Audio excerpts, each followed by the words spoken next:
आज हम चर्चा करने वाले हैं एक टॉपिक जिसका नाम है टेंस। चर्चा कर रहे हैं हम आज टेंस की, जिसको हिंदी में अगर बात करें तो हम क्या बोलते हैं, काल। टेंस को हिंदी में क्या बोलते हैं, काल। टेंस 3 प्रकार का होता है। कौन कौन आप लोग बताइए, जानकारी में है तो, वरना हम बता रहे हैं। प्रेजेंट, पास्ट और तीसरा है फ्यूचर। प्रेजेंट का मतलब वर्तमान, पास्ट का मतलब भूत और फ्यूचर का मतलब भविष्य, अर्थात भविष्य काल, है ना। अब इस टेंस को भी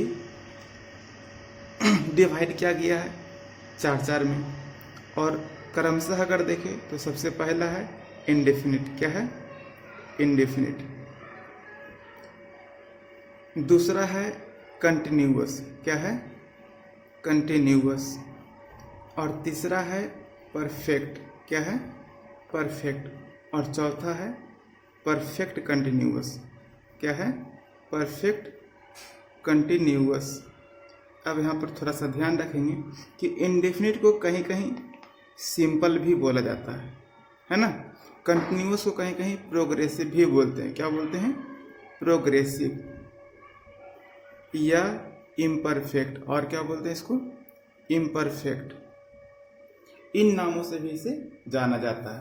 यानी कहने का मतलब क्या था कि टेंस की संख्या अगर देखें, टेंस की संख्या अगर देखें तो संख्या क्या देखे थे, 1 था, 1 से 3 हुआ, यानी टेंस 3 था। लेकिन अगर टोटल टेंस की बात हम करें, टोटल टेंस की बात करें तो तीनों का 4 भेद हो गया, अर्थात 3 चौक 12, यानी टोटल टेंस है वो हो गया 12। टोटल टेंस हो गया 12, जिसमें शुरुआत हम किए थे टेंस, है ना। टेंस 3 प्रकार का है, प्रेजेंट, पास्ट, फ्यूचर। वैसे अगर बात करें तो टेंस 2 ही है, प्रेजेंट और पास्ट। फ्यूचर कोई टेंस नहीं है। फ्यूचर को टेंस के भीतर शामिल किया गया है ट्रेडिशनल ग्रामर के अनुसार। ट्रेडिशनल ग्रामर के अनुसार फ्यूचर को टेंस में शामिल किया गया, तब से टेंस 3 प्रकार का हो गया। ट्रेडिशनल ग्रामर कहने का मतलब है परंपरागत व्याकरण। वैसे हम हिंदी भाषियों को भविष्य के वाक्यों को अंग्रेजी में अनुवाद सिखाने के लिए भविष्य को टेंस के भीतर शामिल किया गया, और तब से टेंस हो गया 3, जिसको हम बोलते हैं परंपरागत व्याकरण के अनुसार टेंस 3 प्रकार का है। अब बात करते हैं, 3 टेंस हो गया, इन तीनों के 4 भेद हो गया, है ना। इंडेफिनिट, कंटिन्यूअस, परफेक्ट और परफेक्ट कंटिन्यूअस। तो टोटल टेंस की संख्या अगर देखें तो 3 चौक 12 हो गया 12, जिसमें से हम अगर प्रथम की चर्चा करें तो नाम आएगा present indefinite tense. Present indefinite tense. अब इस टेंस के भीतर अगर हम बात करें तो किसी भी टेंस को सबसे पहला जरूरी होता है ना कि हम पहचानेंगे कैसे, क्योंकि पहचाना टेंस को नहीं है, पहचानना है टेंस के भीतर जो सेंटेंस दिया गया उसमें वाक्य में क्या ऐसा चीज होगा जिससे हम किसी टेंस की पहचान कर पाएंगे। किसी भी टेंस को पहचानने का तरीका क्या है कि उस टेंस का पहचान क्या है। पहला चीज क्या है, पहचान। अगर पहचान समझ में आ गया तब टेंस पकड़ना आसान हो जाएगा। तो ता है, ती है, ते हैं, ता हूं, ती हूं, ते हो, इस तरह का ना पहचान दिया हुआ है। अब सवाल आता है कि ये पहचान है ना, तो इसको यूज कैसे किया जाएगा। तो डिफिनीशन स्वरूप अगर हम इसको बोलना चाहें तो क्या बोलेंगे, जिस हिंदी वाक्य के क्रिया के अंत में ता है, ती है, ते है, ताहूं, ती हूं, ते हो इत्यादि लगा हुआ रहे, उससे हम प्रेजेंट इंडेफिनिट टेंस का वाक्य कहते हैं। अब यहाँ पर कुछ एग्जाम्पल्स की चर्चा करना चाहेंगे।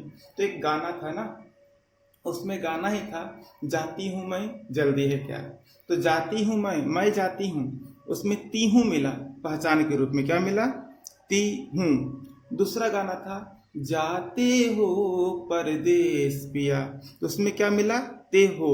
अर्थात इस तरह से हम गाना में भी अगर उस सेंटेंस को गौर करें, उस वाक्य को गौर करें, लाइन को गौर करें, तो कुछ न कुछ पहचान दिख जाता है, जिसके आधार पे हम उस गाना को भी हम सेंटेंस, उस गाना के लाइन को भी हम इंग्लिश में अनुवाद कर सकते हैं।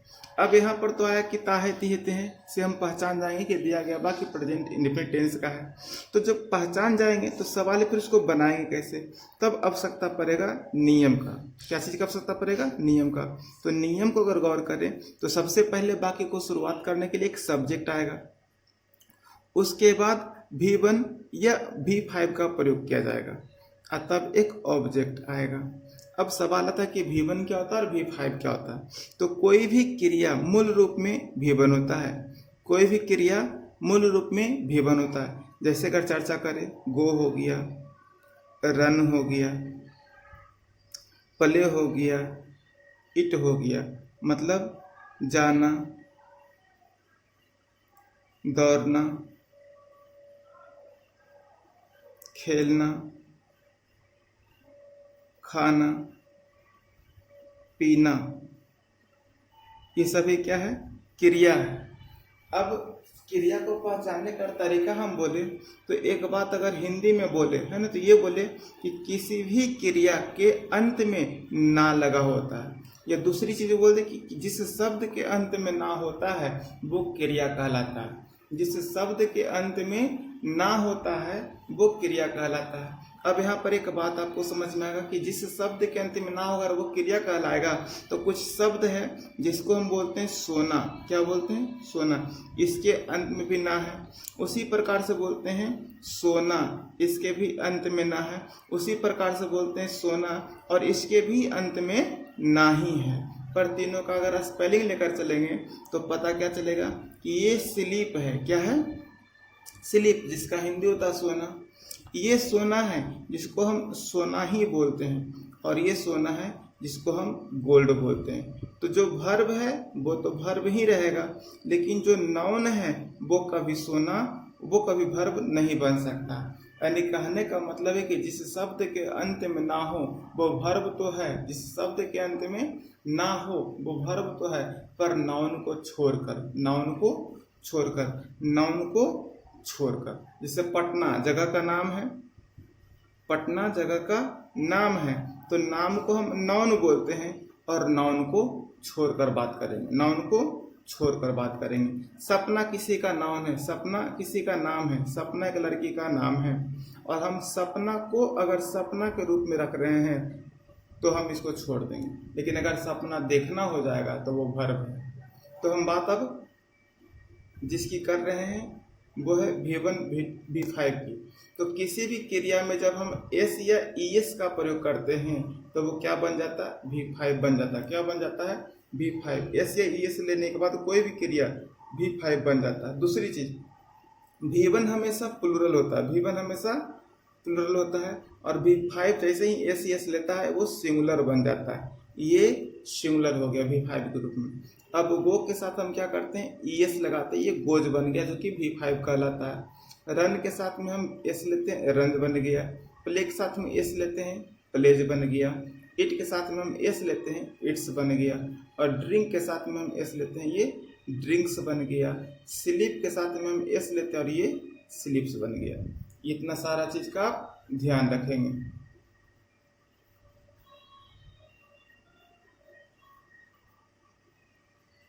तो ये सारा क्लियर हो गया। अब इस पर हम एक एग्जाम्पल लेते समझने के लिए। जैसे बोलते हैं ए राम बाजार जाता है, राम बाजार जाता है।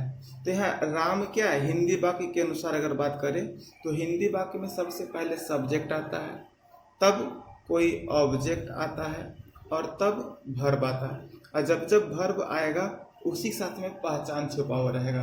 वर्ब के साथ में पहचान जुड़ा हुआ रहता है, और पहचान के रूप में क्या मिलेगा? ता है। क्या मिलेगा? ता है। यही पहचान है जिसको आपको किसी भी वाक्य के भीतर खोजना है कि ता है, ती है, ते हैं, ता हूँ, ती हूँ इत्यादि ये है या नहीं। अगर है तो वो प्रेजेंट इंडेफिनिट टेंस का वाक्य है। अब सवाल आता है कि जब पहचान पता लग गया, पहचान मिल गया, तो बाकी किस टेंस का? ये क्लियर हो गया। और टेंस जब क्लियर हो गया तब सवाल आता है बनाने का नियम क्या। तो बनाने का नियम स्पष्ट तौर पे देखिए यहाँ पर लिखा हुआ है, subject plus V1 V5 plus object. तो सब्जेक्ट क्या दिया हुआ है? राम। सब्जेक्ट क्या दिया हुआ है? राम। तो राम सबसे पहले आ गया। अब सवाल था कि राम के बाद क्या देना है, V1 या V5। राम के बाद क्या देना है, V1 या V5। तो राम कैसा सब्जेक्ट है, सिंगुलर। कैसा सब्जेक्ट है, सिंगुलर। तो सिंगुलर के अनुसार V5 आता है। तो जाना का इंग्लिश क्या होता है, गो, और गो के साथ क्या लगाना है, ES। तो V5 के रूप में क्या हो गया, गोज। अब जब कोई निश्चित स्थान की ओर जाने की बात होती है तब वहां पर हम टू का प्रयोग करते हैं। तो बाजार निश्चित स्थान है, इसलिए हम यहाँ पर टू का प्रयोग कर दिए। अब बाजार के लिए इंग्लिश क्या देंगे, मार्केट। क्या देंगे हम, मार्केट। तो इस तरह से बन गया राम गोज टू मार्केट। अब बोलते हैं मैं किताब पढ़ता हूँ। मैं किताब पढ़ता हूँ। किताब उर्दू वर्ड है, पुस्तक हिंदी वर्ड है, पुस्तकम संस्कृत है। मैं किताब पढ़ता हूँ, और बुक हो गया आपका इंग्लिश वर्ड। तो मैं का इंग्लिश क्या हो गया, आई। मैं का इंग्लिश क्या हो गया, आई। और आई के साथ में क्या आएगा, V1 आएगा। क्यों, आई प्लूरल वर्ड में, प्लूरल सब्जेक्ट के रूप में है, तो रेड हो गया। अब कोई व्यक्ति किताब पढ़ता है तो एक बार में एक किताब पढ़ेगा, इसलिए बुक सिंगुलर काउंटेबल नाउन के हिसाब से है ना, सिंगुलर काउंटेबल नाउन के अनुसार यहाँ आर्टिकल ए का प्रयोग हो गया। उसी प्रकार से बोलते हैं कि हम लोग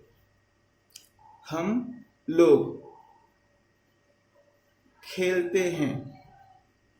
हम लोग खेलते हैं। तो हम लोग का इंग्लिश क्या हो गया, बी। हम लोग का इंग्लिश क्या हो गया, बी। बी के साथ क्या करेंगे, प्ले का प्रयोग करेंगे। क्यों, बी प्लूरल सब्जेक्ट है, और प्लूरल के साथ में V1 का प्रयोग करते हैं। प्लूरल के साथ में V1 का प्रयोग करते हैं। अब यहाँ पर हम कुछ बात और करेंगे जिसको हम फोकस करेंगे सब्जेक्ट के रूप में, है ना। कि बात कर रहे थे कि आई, बी, यू और दे। आई, बी, यू और दे। इसी के साथ में कुछ वॉइस, कुछ और सब्जेक्ट लेंगे जिसमें नाम के रूप में अगर देखें तो प्लूरल नाम की चर्चा करेंगे। राम एंड श्याम। राम एंड श्याम, ये सारे लोग प्लूरल सब्जेक्ट के तहत रखते हैं। और इन सबों के साथ अगर बात करें हम तो V1 का प्रयोग करते हैं। किसका प्रयोग करते हैं, V1 का। उसके बाद जो भी आता है ऑब्जेक्ट रूप में उसको देना है। इसके अलावा विशेष तौर पर हम अगर बात करें तो ही, सी, इट, कोई भी एक नाम, कोई भी एक नाम जो सिंगुलर अवस्था में हो, कोई भी एक नाम, चाहे वो राम के रूप में हो या श्याम, मोहन, माधव, कुछ भी, या कोई भी सिंगुलर सब्जेक्ट जैसे में द बॉय, द गर्ल, कुछ भी आ जाए, तो इन सबों को सिंगुलर की श्रेणी में रखा जाता है। और इन सबों के साथ में हम V5 का प्रयोग करते हैं। किसका प्रयोग करते हैं, V5 का प्रयोग करते हैं। तो इस तरह से क्या देख रहे हैं कि I, B, U, D, boys, Ram and Shyam. Ram and Shyam पे तो कोई भी नाम आ सकता है, Sita and Geeta, Babita and Radha, Mohan and Murari, कुछ भी आ सकता है। द बॉयज की जगह पे हो सकता है गर्ल्स, हो सकता है डॉग्स, कुछ भी हो सकता है ना। तो ये सारे अगर इस रूप में आएंगे तो ये प्लूरल कहलाएंगे, और प्लूरल के अनुसार आपको V1 का प्रयोग करना है। उसी प्रकार से अगर सब्जेक्ट रूप में ही, सी, इट, नेम के रूप में राम, श्याम, मोहन, कुछ भी आ जाए एक नाम के रूप में, द बॉय के जगह पे the girl, the dog, the cow, कुछ भी आ जाए, तो ये सारे सिंगुलर सब्जेक्ट कहलाएंगे। और इन सब के साथ में V5 का प्रयोग आपको करना है ना। और V5 के बाद आपको अगर ऑब्जेक्ट बाकी में होगा तो ऑब्जेक्ट देंगे, और अगर नहीं होगा तो ऑब्जेक्ट आप नहीं देंगे। अब इसके अलावा अगर हम बात करें तो आपको विशेष तौर पे क्या ध्यान रखना है कि सेंटेंस का 1 गुने 6 करना होता है। सेंटेंस का क्या करना होता है, 1 गुने 6। जैसे कि एग्जाम्पल हम लेते हैं, बोलते हैं राम आम खाता है, तो ये हो गया नंबर 1। नंबर 2 बोलेंगे तो क्या होगा, राम आम नहीं खाता है। राम आम नहीं खाता है। तीसरा करें तो क्या होगा, क्या राम आम खाता है। चौथा अगर बोले 4 नंबर पे तो हो जाएगा क्या, राम आम नहीं खाता है। पांचवा अगर बात करें, है ना, तो पांचवा अगर बात करेंगे तो क्या हो जाएगा, राम आम क्यों खाता है। राम आम कैसे खाता है। राम आम क्यों खाता है, कैसे खाता है। जो भी हो WH वर्ड आप अपने हिसाब से लेंगे जो अच्छा लगे। इसके अलावा अगर 6 नंबर पे बात करें तो होगा राम आम क्यों नहीं खाता है। राम आम क्यों नहीं खाता है। राम आम क्यों नहीं खाता है। इस तरह से 1 गुने 6 यानी एक सेंटेंस को 6 तरह से कर लिए। अब बात आती है कि इसका इंग्लिश कैसे करेंगे। तो सबसे पहला चीज ध्यान क्या रखेंगे कि जहाँ सब्जेक्ट था वहाँ हम राम का स्पेलिंग लिए।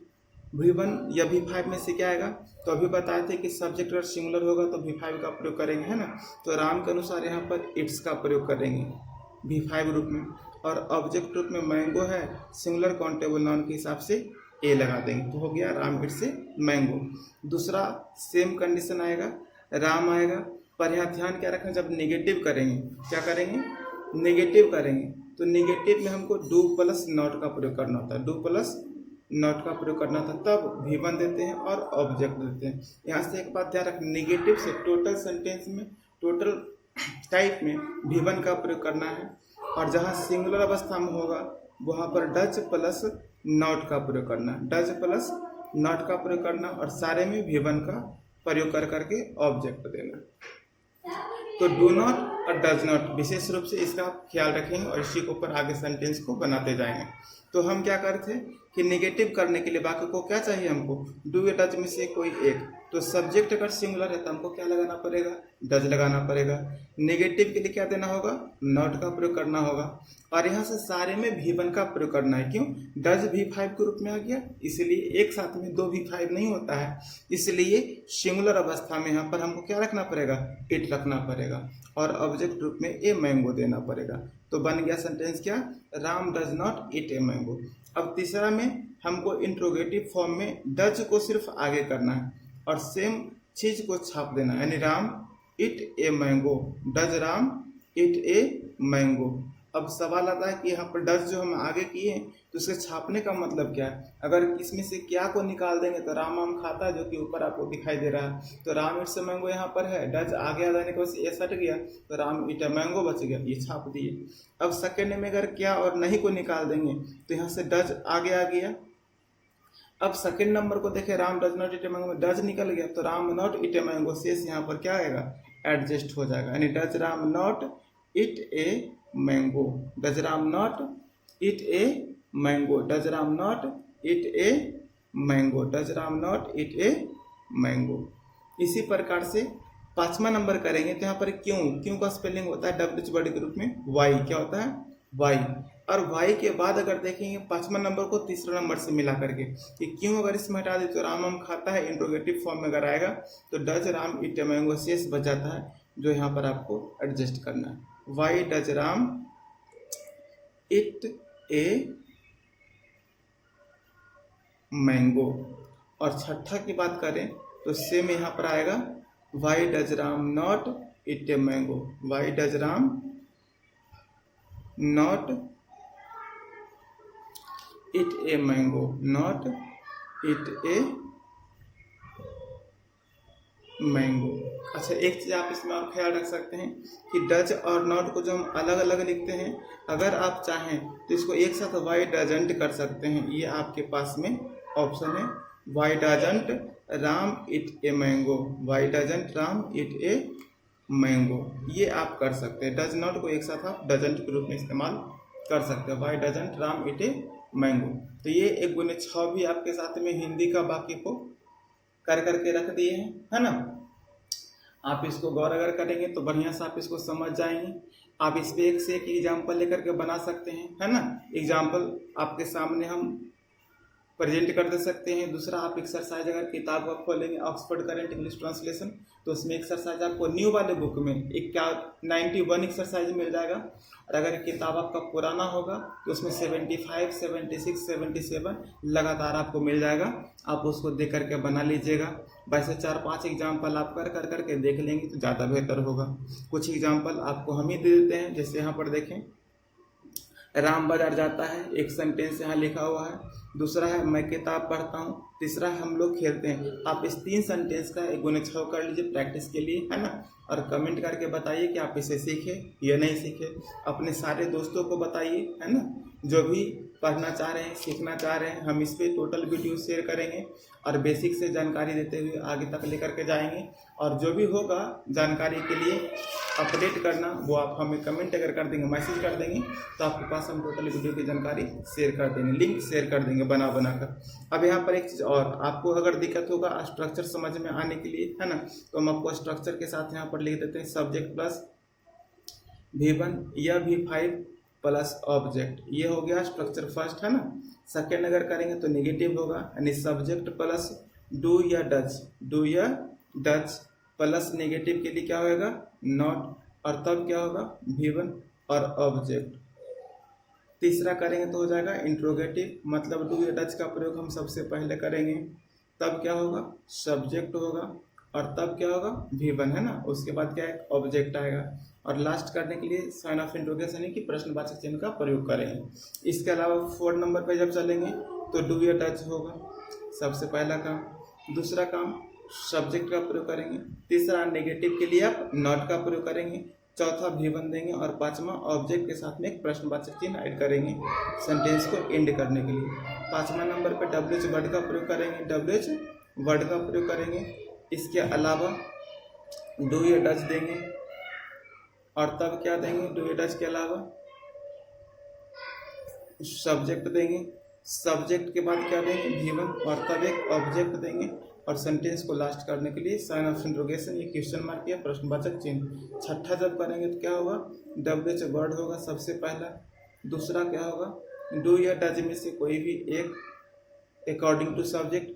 उसके बाद सब्जेक्ट होगा, नेगेटिव के नॉट का प्रयोग करेंगे, और तब V1 का प्रयोग करेंगे, और तब ऑब्जेक्ट देंगे और प्रश्नवाचक चिन्ह का प्रयोग करेंगे। ये सेंटेंस को 1 गुने 6 करने का तरीका हो गया, जो आपके सामने हम लिख दिए हैं। इसको आप बढ़िया से समझें, है ना। डू या डच किसके साथ लगाना है उसके लिए हम यहाँ पर जानकारी शेयर कर दिया है। सब्जेक्ट रूप में जो भी दिया हुआ रहेगा I B U D, boys Ram and Shyam, he see it name, तो किसके साथ में क्या लगाना, V1 कब लगना है, V5 कब लगना है, ये सब कुछ लिख दिया। किसके साथ में डू लगना है, किसके साथ डच लगना है ना, सब कुछ बता दिया। 1 गुने 6 भी कर करके आपको समझा दिया गया है। आप इसको 1 गुने 6 को तरीके नाल देख लें, है ना, कि किस तरीके से क्या किया गया है, कहाँ पर क्या रखा गया है ना, और इसको आप कर करके बताएं। दूसरी चीज़ यहाँ पर एक्सप्लेन कर दिया गया कि V1 मूल रूप में प्लूरल होता है, और किसी भी V1 में जब हम SES जोड़ते हैं तो वो सिंगुलर बन जाता है, नहीं कि V5 हो जाता है। और V5 को इस प्रकार से सजा दिया गया है, और इसको आप क्लियर करेंगे 1 से लेकर करके जितना हो सके आप एक्सरसाइज बनाएंगे। एक्सरसाइज बनाते बनाते प्रैक्टिस हो जाएगा, फिर बनना आसान हो जाएगा। ठीक है दोस्तों, तो इसी के साथ ये पहला टॉपिक प्रेजेंट इंडेफिनिट का समाप्त हुआ। इसमें कुछ टाइप आएगा जो हम विशेष चर्चा करेंगे। आप एक्सरसाइज जब बनाएंगे तो जो दिक्कत परेशानी आएगा उसके साथ हम फिर और आगे बढ़ेंगे, बात करेंगे। Thank you, wish you all the best. आप अपने जितने भी दोस्त साथी हैं सभी के साथ इस बात को शेयर करें। Thank you.